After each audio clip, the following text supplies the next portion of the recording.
After a long time of waiting and speculation, we now finally have the eligibility checker for the zkSync Airdrop live. And if you're paying attention to what's going on social media, especially on X and on Discord, you should have heard that a lot of people are ineligible. There are just around 700,000 wallets which receive an airdrop from zkSync, and a big amount of the airdrop allocation goes to just a few wallets. But we will go through this step by step, what happened, how you can check your eligibility, and what qualified you for the zkSync airdrop.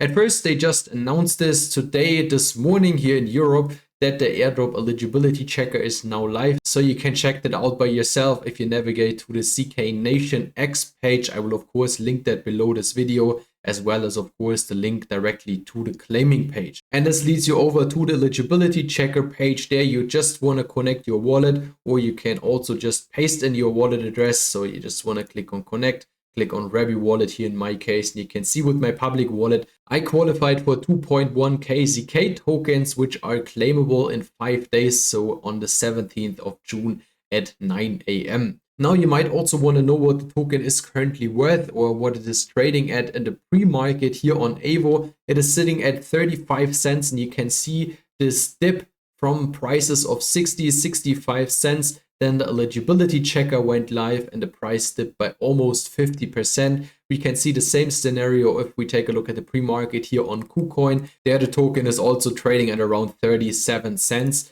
And also the overall ecosystem, so all the tokens on the zkSync Era blockchain are in a massive dip in the last 24 hours from 10% up to almost 50%. This has, of course, also to do with the bigger dip in the market today because of the FOMC meeting, which will take place tomorrow. So let's jump into their blog and see what made you eligible for this airdrop, what you had to do, and also take a look into the tokenomics, because they gave out a very big airdrop compared to all the other projects. Here in this case, 17.5% of the overall supply. And out of these 17.5%, almost 90% went to zkSync users, and all the other percentages went to the devs, to on-chain communities, and to native projects on the network. So all in all, we had 695,000 eligible wallets, so way less than many people expected. And between those wallets, those 17.5% were distributed. Then they also have the criteria down here, which was structured through a point system. The snapshot was taken for all of those criteria on the 24th of March.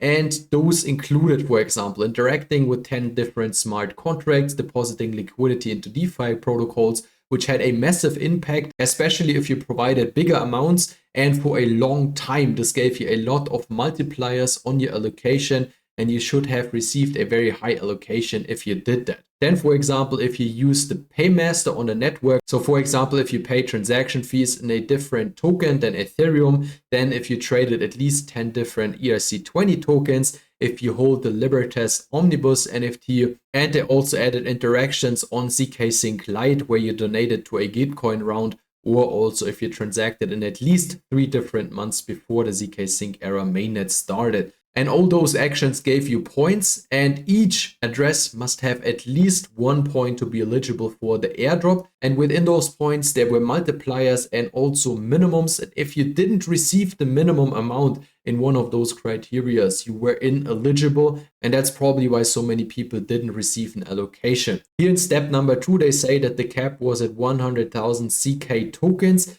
I saw some wallets which received more than 100 zk tokens. I don't know why that's the case, but I think they will clarify that in the upcoming few days, especially why so many people had proposals that they will change the airdrop criteria, or they said that 100k tokens is way too much and those tokens have to be redistributed, that the max should be 50 or 75k, or they may add some additional allocations to make more wallets eligible. But you can find all that stuff in their Discord and on Twitter if you just search for zkSync Airdrop. Then there is of course a lot more which we could now go over. I will just link you the blog article below this video regarding all the multipliers and also the Sybil detection. Nansen, for example, already made a statement that they are not responsible for the big Sybil detection which happened. A funny thing which I wanted to add here, which made many people also very angry, is that the Ruslan.eth wallet, which was filtered from the layer 0 airdrop criteria, which you should have heard of if you're following bigger airdrop farming accounts on Twitter.